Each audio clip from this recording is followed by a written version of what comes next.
Good morning class 4।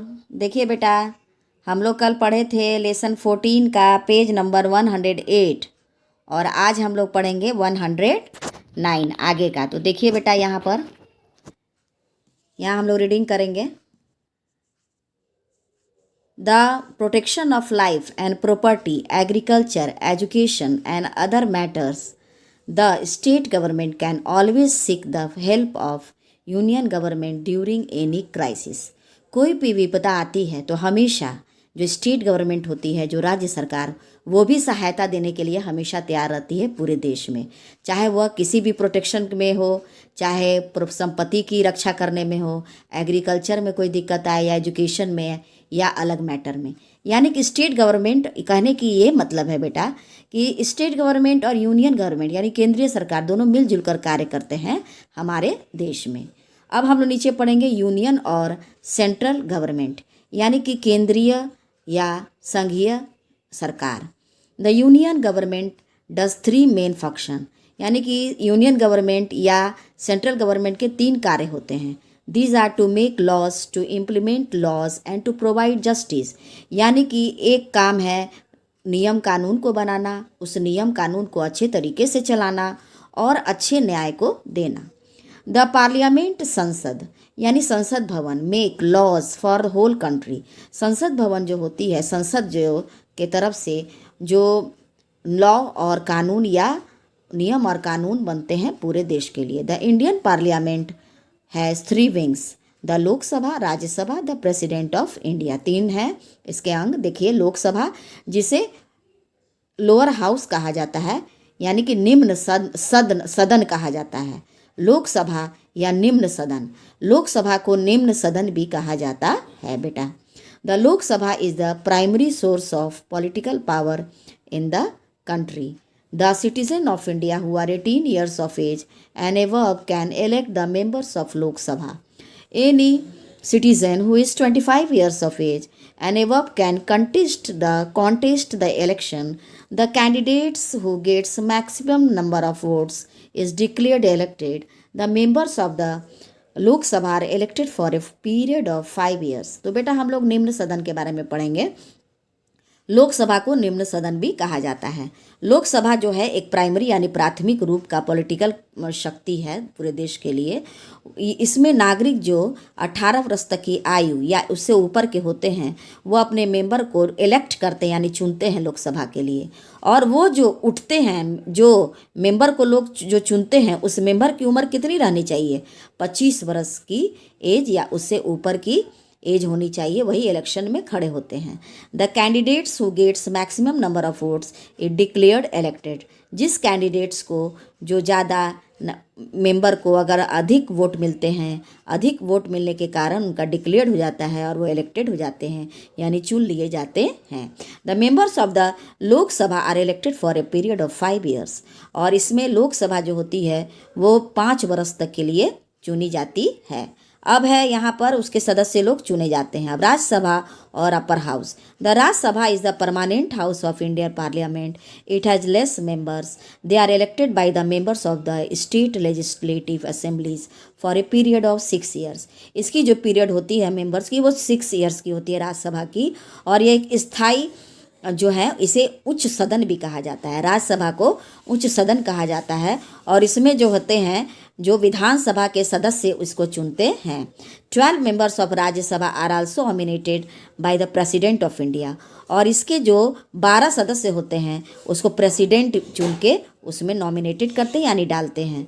To contest the election of the Rajya Sabha a citizen should be 30 years of age and above.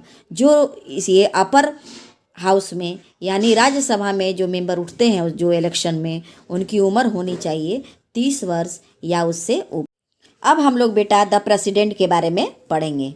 The president of India is elected by the elected members of Lok Sabha, the Rajya Sabha and the state legislative assemblies for a term of 5 years। He is the head of the state. यानी president जो होते हैं, जो राष्ट्रपति होते हैं, उन्हें चुना जाता है जो इलेक्टेड मेंबर्स लोकसभा के होते हैं, जिनको हम लोग चुनकर लोकसभा के सदस्य जो इलेक्टेड होते हैं, चुने गए रहते हैं, उन्हीं के द्वारा प्रेसिडेंट को इलेक्ट किया जाता है, यानी चुना जाता है। राज्यसभा और स्टेट लेजिस्लेटिव असेंबली यानी विधानसभा के सदस्य जो होते हैं वो 5 वर्ष तक की आयु के लिए जो होते हैं वही हेड कहलाते हैं राज्य के। बहुत सारे पॉलिटिकल पार्टी जो है take part in the election of Lok Sabha. बहुत सारी पार्टियां इसमें इलेक्शन में भाग लेती हैं और जो जीतती हैं the winning candidates of each party elect their leader. जिस पार्टी के लोग जीतते हैं वो सभी मिलकर कैंडिडेट्स मिलकर एक अपने नेता का चुनाव करते हैं। The leader of the majority party is invited. जो पार्टी जीती रहती है उसी की पार्टी के कोई लीडर को, जिसको लोग लीडर मानते हैं, उनको वे लोग इनवाइट करते हैं, आमंत्रित करते हैं, और by the president to be the prime minister. और उसी के सदस्य को प्रेसिडेंट के द्वारा उसको आमंत्रित करके उनको प्रधानमंत्री का पद दिया जाता है। Other minister are appointed on the advice of the prime minister. और इसी प्रधानमंत्री के द्वारा ही दूसरे मिनिस्टर का, मंत्रियों का चुनाव होता है। The prime minister and other minister form the union council of minister. They are run the union government and are responsible for the smooth functioning of the parliament. Prime minister यानी प्रधानमंत्री और अलग मंत्री जो हैं पूरा मिलकर वे लोग यूनियन काउंसिल ऑफ मिनिस्टर यानी जो परिषद, जो मिनिस्टर का समूह का निर्माण करते हैं। They run the union government, और वे लोग मिलकर यूनियन गवर्नमेंट यानी केंद्रीय सरकार को चलाते हैं। And are responsible for the smooth functioning of the parliament, और संसद भवन के कार्य को चलाते हैं। अब हम लोग पढ़ेंगे the supreme court is the highest court of justice in India. हमारे इंडिया में जैसा कि हम जानते हैं कि हमारे यहाँ सुप्रीम कोर्ट को सर्वोच्च न्यायालय कहा जाता है और हाई कोर्ट को उच्च न्यायालय कहा जाता है। तो जो हमारे यूनियन गवर्नमेंट के अंतर्गत है जो कोर्ट, वो न्यायालय, वो है सर्वोच्च न्यायालय, और it is situated in New Delhi. वो न्यू दिल्ली में स्थित है। The president appoints the chief justice of India and other जजेस ऑफ द सुप्रीम कोर्ट। और इसमें जो चुनाव होती है जजों की, इसको पूरी तरह अधिकार है राष्ट्रपति को चुनने का। और बेटा इसीलिए the decision of the supreme court cannot be challenged by any other court. और जो सुप्रीम कोर्ट में जो पूरी सुनवाई हो जाती है, जो उसको आखिरी सुनवाई कहा जाता है। इसे कोई भी न्यायालय या न्यायालय इसको कोई भी इसके ऊपर कोई भी दबाव नहीं कर सकती है। तो यानी कि यह सबसे ऊंचा न्यायालय हुआ। हाई कोर्ट से भी ऊंचा सुप्रीम कोर्ट होती है। बेटा समझ में आया आप लोग को? और अगर मान लीजिए कि कोई विवाद होता है तो उसको लेकर हम लोग हाई कोर्ट में जाते हैं।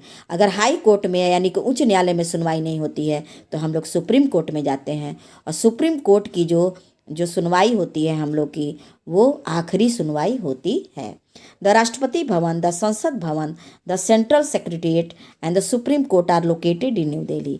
और न्यू दिल्ली में ही हमारे राष्ट्रपति भवन है, संसद भवन है, सेंट्रल सेक्रेटेरिएट यानी केंद्रीय सचिवालय है। सेक्रेटेरिएट मीन्स बेटा सचिवालय है जिसमें सचिव लोग, काम करने वाले लोग रहते हैं अधिकारियों के अंतर्गत। और सुप्रीम कोर्ट यहाँ पर स्थित है हमारे न्यू दिल्ली में। तो आज की पढ़ाई बेटा ख़त्म हो गई। आप लोग यहाँ पर घर पर ज़रा मेरे साथ प्रोनाउंसिएशन कीजिएगा और उसको रीडिंग कीजिएगा। ठीक है बेटा, बाय।